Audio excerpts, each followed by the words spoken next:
Important question science 1 gravitation के +3 laws या फिर कह सकते हैं laws of planetary motion. Exam में 3 मार्क्स के लिए आ सकता है। Let us understand the diagram.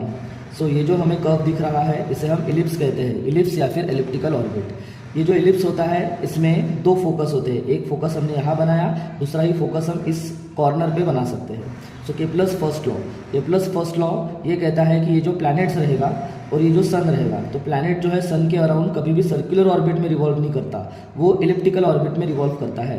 और सन सेंटर पे नहीं रहेगा, it is present at one of the foci, मतलब सन यहाँ रहेगा नहीं तो यहाँ रहेगा। So statement the orbit of a planet is an ellipse with the sun at one of the foci and the position of sun is indicated by S.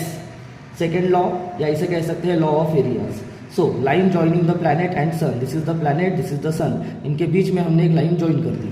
So A से B जाने के लिए let us assume planet को 2 months लग रहे, वैसे ही C से D जाने के लिए planet को 2 मंथ्स लग रहे, वैसे ही E से F जाने के लिए planet को 2 मंथ्स लग रहे। So ये तीनों केस में टाइम इंटरवल इज सेम।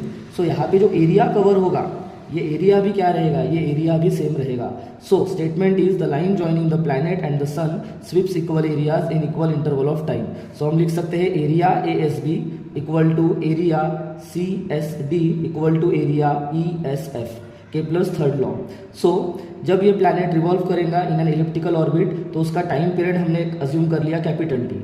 वैसे ही प्लैनेट और सन इनके बीच का डिस्टेंस कंटिन्यूअसली चेंज हो रहा है, तो हम एक एवरेज डिस्टेंस कंसिडर करेंगे जिसे हमने लिखा R। So according to the statement the square of period of revolution around the sun, so T का स्क्वायर इज डायरेक्टली प्रोपोर्शनल, ये है alpha, symbol of directly proportionality symbol, cube of mean distance of planet from the sun. तो जो हमारा mean distance है R उसका हमें cube लेना पड़ेगा।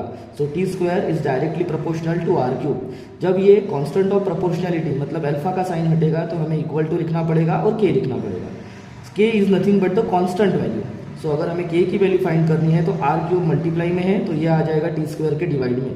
सो final K is equal to T square upon R cube. This is the K plus third law. Follow and share for more such topics.